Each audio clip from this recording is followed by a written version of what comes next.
Okay, so on to the next speaker. The next speaker today is Kath Donoghue. So Kath is a research scientist and the Institute Director at New South Wales DPI's Trangie Research Station.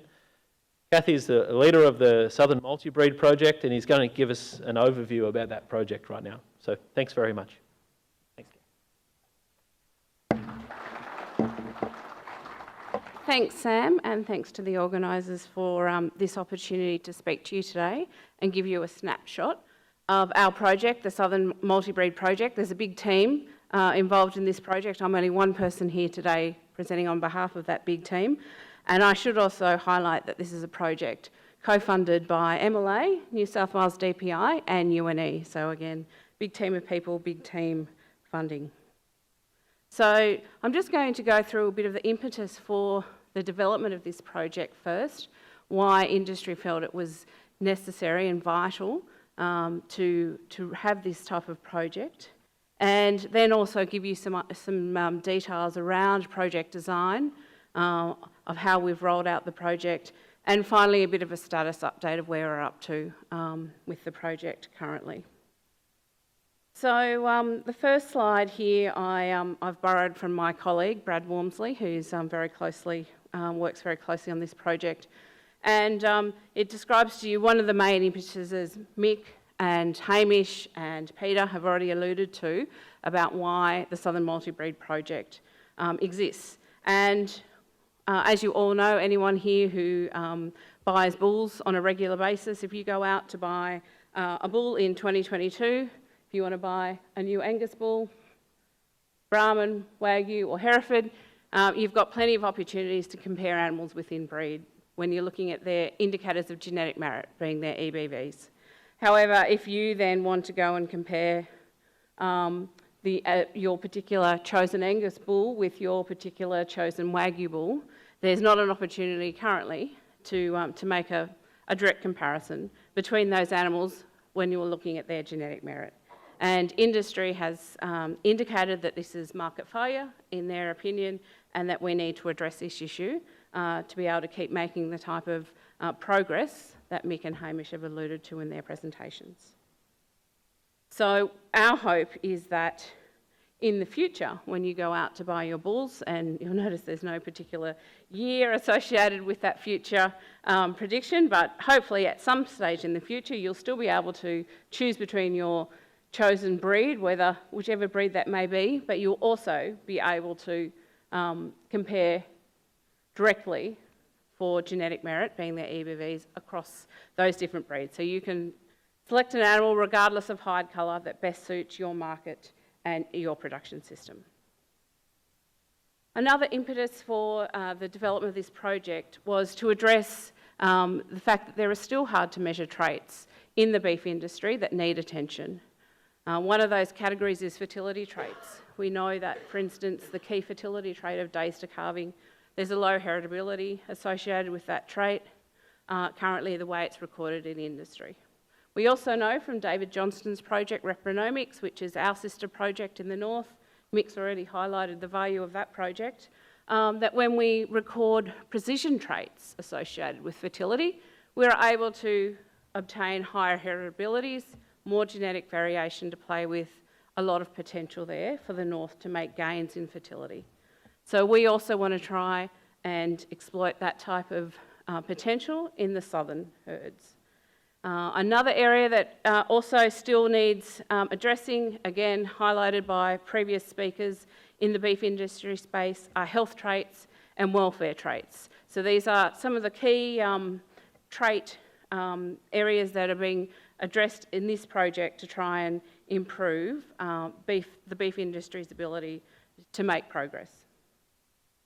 So a summary of the project objectives, given the impetus that we have for Southern Multibreed, to one, produce the crossbreed head-to-head comparisons that are needed to underpin a breed plan temperate multibreed evaluation, but also to develop a multibreed resource population to collect those high quality, hard to measure traits, such as female fertility and health and welfare traits, and also to genotype a large number of highly recorded individuals from different breeds to enhance the current reference populations. And Peter highlighted the importance of those reference populations to MLA's research profile. So a little bit of information about the project itself. We have 5 research stations from DPI included in the project, and that's where all the cows for the herd are based. And we have just under just around 1,700 cows, breeding cows, involved in the project. So the 5 research stations are located at a range of diverse locations within New South Wales. The first and obviously most important location in my view is Trangie, where I'm based, in central west New South Wales, just west of Dubbo. For those who haven't had the pleasure to come and see us, please do one day, call in and see us. It's a lovely location. We also have a research station based up at Glen Innes, a research station on the north coast at Grafton, and we also have backgrounding properties just near Ballina, which are very wet at the moment. And we have a research station both based at Tokal, which is just near Newcastle and Maitland. And then finally, we have a research station based just southwest of Sydney, Camden. So that's certainly a range of locations. And we have, as I said, 1,700 cows across those 5 different locations. Diverse sites, as you can imagine, we range from Trangie, certainly not at the moment, it's the opposite to that, but that was probably a couple of years ago when it was fairly dry, up on the north coast, Glen Innes, and I think that might be Tokal. So a range of sites to represent the potential range and production environments for beef breeders in New South Wales. We also have a range of breeds involved in the project. Selection of the breeds was made based on the breeds with the highest number of breed plan registrations in southern Australia, and also the Brahman breed was included to then link us with our sister project, the Repronomics project in the north. So the breeds that are involved are the Charolais breed, Hereford breed, Shorthorn, Wagyu, Brahman and Angus. Not all breeds are at all locations. EMAI, the site at Camden, is the only one that has all 5 breeds, so it has every breed except Brahman. The North Coast is the only site that has the Brahman breed, obviously for obvious geographical reasons, it's the only location suited. And other sites have 3 breeds each of varying representation of the different breeds. These animals, as is needed for our statistical analyses, these animals are all run as one herd. All breeds are run together at all times. The only time that the breeds are separated, because we're doing purebred joinings, is obviously during the joining period. Apart from that, all breeds are calved together, all calves go through weaning, all animals, heifers are joined in their individual breed groups, but then after that, put together to be calved together. So those breeds are managed head to head so we can make fair comparison of their performance. The traits that we're recording within the project, we're obviously recording the fundamental breed plan traits that you will see today when you go out to your bull sales and look at the catalogues, the growth traits, the basic weight traits there, some reproduction traits including gestation length, calving ease and days to calving. We're also looking at carcass traits, scan on the live animal, and IMF, fat, EMA, on carcass weight, and then all IMF, fat, EMA and shear force in carcasses, net feed intake, temperament and structure. So those are already available depending on the breed in genetic evaluations. We're also recording and evaluating several new traits, again as Peter highlighted as part of the MLA profile. One of these key areas is reproduction, and I mentioned that the Repronomics project had identified precision fertility traits where they were observing large amounts of genetic variation. We are then incorporating those traits, including age of puberty and first lactation and estrus in our project to hope that we can observe similar genetic variation and make similar improvements for the southern beef industry. So this involves serial ovarian scanning, so that's someone coming roughly once every 4 weeks, in this case Holbrook vets coming once a month to our sites, doing a scan of the ovaries of the heifers. Pretty much 3 weeks after weaning they start coming, and they keep scanning until there's a sufficient number of those heifers cycling that we decide we've got enough information. Once we observe that animal cycling, we're able to assign an age at puberty, and then we'll use that data to conduct statistical analyses and investigate the worth of that trait. We're also recommencing that activity once those heifers who are then joined and calved will be recommencing that ovarian scanning roughly 60 days after they've calved to look at the first lactation and estrus and observe those first calf heifers who we know. We battle to get them back in calf to try and understand who's cycling quickly and is there any genetic variation associated with that trait in the south. So that's a really exciting area of research for us. We're also doing some work in the cow composition area, and you'll recognise the lovely young gentleman in this photo, Matt Walcott, who'll be speaking to you. Is it tomorrow, Matt, or this afternoon? Tomorrow.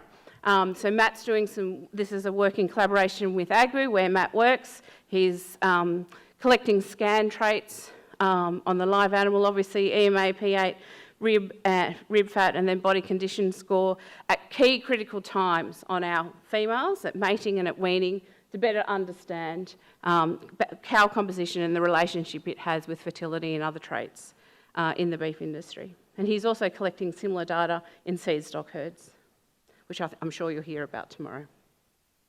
Another area where we're recording some new traits, again in collaboration with Agri. The lovely lady you see in the pictures here is Natalie Connors, a scientist at Agri, and she's addressing the area of horn pole phenotype, an area of welfare where we know bruising from horns costs the industry a lot of money every year.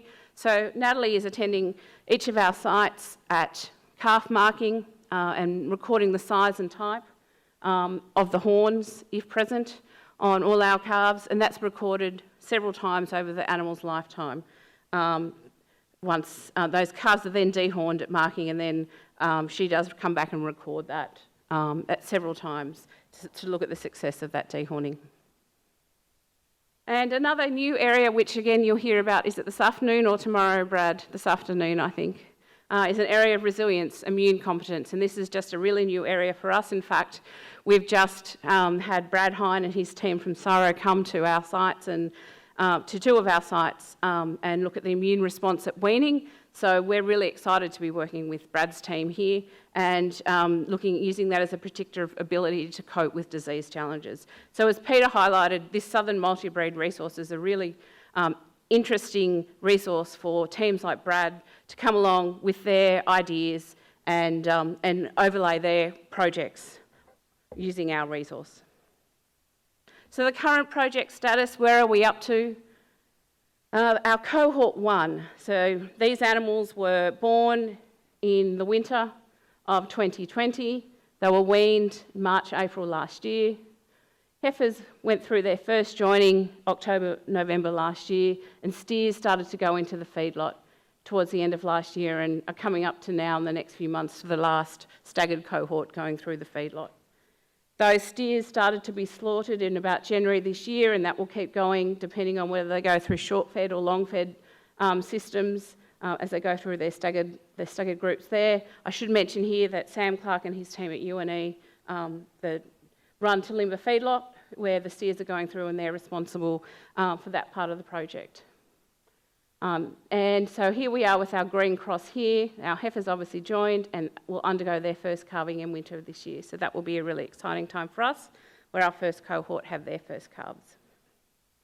Our second cohort, again, this is similar to the last slide, just 12 months later. They were born in winter last year. They're currently being weaned and being a whole heap of measures taken, included, as I highlighted, the immune competence work by Brad Hine's team. They will enter the feedlot later this year, and those heifers will be joined later this year, and they'll follow a similar pattern to their contemporaries born a year earlier. And then finally, the third cohort, we are here in our little green cross, and they're about to be born this winter. And again, they'll follow a similar pattern, so I won't go through it to bore you as to the first two cohorts. So finally, before I hand over for any questions, I'd just like to acknowledge the Leadership team, as I said, I'm one person representing a large team working on this project, including Brad Walmsley, Jason Siddell and Greg Scott from DPI and Sam Clark from UNE. Many other research scientists, including scientists from AGBU, have contributed to the technical committee that advises our project. We also acknowledge the management and staff at Trangie, Grafton, Tokal, Glen Innes, EMAI and Wallumbah, and the technical staff who assist with collecting all the data. And then also some collaborators who assist us, Zoetis, Neogen, Allflex, Holbrook Vets, and Margaret, our AI technician, for all their assistance. Thank you. Thanks, Kath. So we've already kicked off with lots of questions. So Excellent. that's very exciting. It is. So the first question there, we'll just go from the top to the bottom. Is there scope to introduce other breeds once the database is established? In terms of the project, I can really only comment in terms of the project. Our biggest limiting factor was size, as in property size, our research stations. We could only run so many cows. So we were limited to the number of cows we could have, and then that determined the number of breeds because we needed a certain number of animals that made our statistical comparisons valid.